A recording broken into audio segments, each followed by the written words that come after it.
Going on, my friends? It's me, your boy, Cruiser. December 13th, maybe 12th. December 13th, 2017. First of all, shouts out to Corey out in Sweden. I know you're having an awesome time. Corey Gray, he's a scientist over at the LIGO building in Washington, and he was one of the guys to discover gravitational waves in the black hole. It's kind of cool because it's a subject that's always interested me, and yeah, it's kind of cool. I always talk about that with my friends, you know. So shouts out, dude. I know you're having a good time. Keep on it. Second thing, want to give shouts out to an anonymous donor out there. For those who don't know, I teach and I tutor second graders and help them read and help them keep up to pace with students that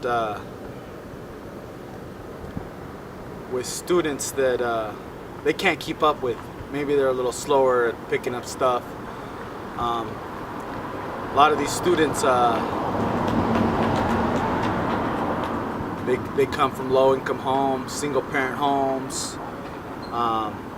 They come from the shelter, and so they don't have that. Sometimes they might not have that male role model figure. They might not have that extra help at home. So I help these kids out, and I help them read and learn new words and try to keep up with their classmates. But a lot of people know that I'm into comics, and I reached out to the comic book community out there, a couple forums, and I had some people donate comic books, children's comic books, to these kids, and just want to give a shout out to all those anonymous donors. I really appreciate. Those kids are going to really light up, and I thank you for that. Come my tax return, I'm buying them each a comic book, a graphic novel comic book. I'm looking at Moon Girl Devil Dinosaur, because a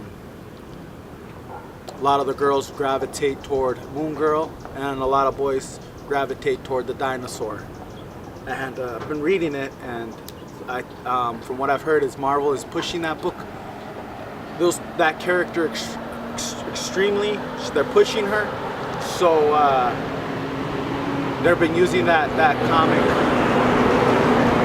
They've been using that comic to teach kids how to read and help them build their reading skills. So again, shouts out to those anonymous donors for all those comic books they give for those kids. And you know, I'm really excited about my kids. I call them mine because I you know, it takes a neighborhood, it takes a village to raise a child. So I really love those kids.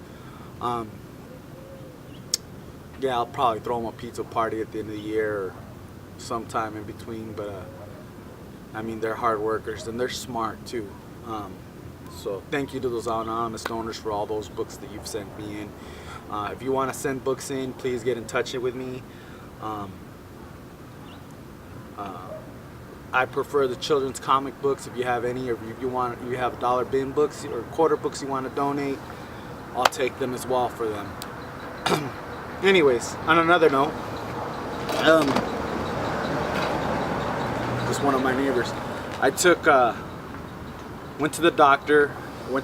Recently, and I have high amounts of stress. The reason I have immense chest pain right here, breathing heavy.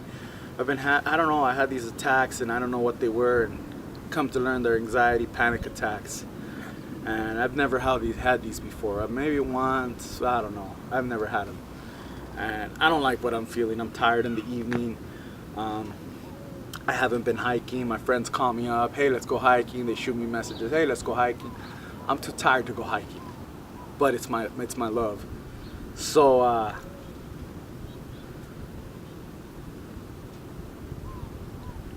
went to go see the doctor again, third time this year, and told him, I said, hey, I don't feel good. I don't know what it is. I don't like this. I'm getting old. And so doctor was happy because I'm losing a lot of weight. Part of it is because I'm not eating sweets. I'm not eating after dark. I mean, after, try not to eat after 10 o'clock if I haven't ate. I'm not drinking soda unless somebody buys me a soda. If you buy me a soda, I'll drink it. Someone brings me a soda, but I'm not gonna stop over to pull over the road like I used to and get a soda. So I think that's been helping me in my weight loss, and everybody's noticing it. Thank you to everybody that's saying, oh, you're losing weight, you're losing weight, you're losing weight. I'm like, no, I'm not. I still have this here, but I am losing weight. I am losing a lot of weight immensely fast. I'm on medication. I'm taking my metformin. I'm taking the medication for anxiety. The medicine for anxiety was getting me dizzy. It's not getting me dizzy anymore, so I'm acclimating to it. But going along, I went to the doctor, and I went to go pick up my prescription over at Costco. And I sat down, and since they had a new Costco system, I had to wait an hour, which I don't mind. I don't care.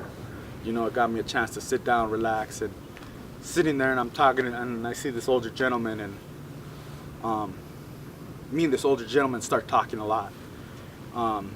We just start chatting about Germany, about how he did time in the military, and just beautiful stories he was sharing with me. And I told him, I said, I want to get your story on camera. Going along with that, it's a little project I've been wanting to do for about 10 years now. First of all, my friends know that I have boxes and boxes and boxes of notebooks of stories of people I've written, of stories of people. And